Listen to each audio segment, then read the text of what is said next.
മുംബൈ ഭീകരാക്രമണ കേസുമായി ബന്ധപ്പെട്ടാണ്. അതിലെ സൂത്രധാരൻ തഹാവൂർ റാണയെ ഇന്ന് ഇന്ത്യയിലെത്തിക്കും. തഹാവൂർ റാണയുമായി യുഎസിൽ നിന്നുള്ള പ്രത്യേക വിമാനം ഉച്ചയോടെ ഡൽഹിയിൽ എത്തും എന്നാണ് വിവരം. തിഹാർ ജയിലിലാക്കും റാണയെ പാർപ്പിക്കുക. ചോദ്യം ചെയ്യാനായി കസ്റ്റഡിയിൽ വേണം എന്ന് NIA ആവശ്യപ്പെടും. വിനീത വിജി വിവരങ്ങളുമായി ഇപ്പോൾ ഡൽഹിയിൽ നിന്ന് ചേരുന്നുണ്ട്. Vineetha, good morning. തഹാവൂർ റാണയെ എപ്പോൾ എത്തിക്കും എന്നാണ് ലഭ്യമാകുന്ന വിവരം? വിനീത.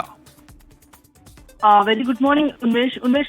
സൂചിപ്പിച്ചതുപോലെ ഇന്ന് ഉച്ചയോടുകൂടി തഹാവൂർ റാണയെ ഇന്ത്യയിലേക്ക് എത്തിക്കുമെന്നാണ് അറിയാൻ കഴിയുന്നത്. പ്രത്യേക വിമാനത്തിലായിരിക്കും തഹാവൂർ റാണയെ ഇന്ത്യയിലേക്ക് എത്തിക്കുക.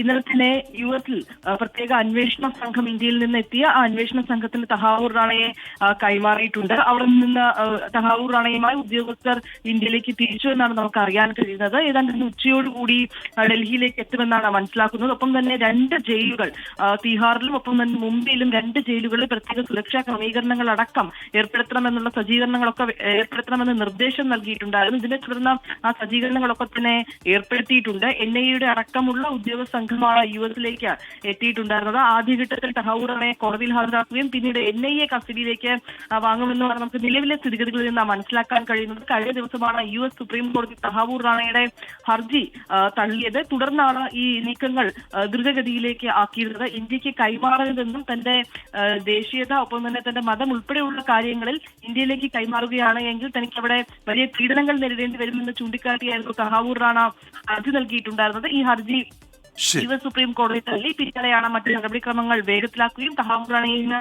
ഉച്ചയോടുകൂടി ഡൽഹിയിലേക്ക് എത്തിക്കുകയും ചെയ്യുമെന്നാണ് നമുക്ക് അറിയാൻ കഴിയുന്നത്.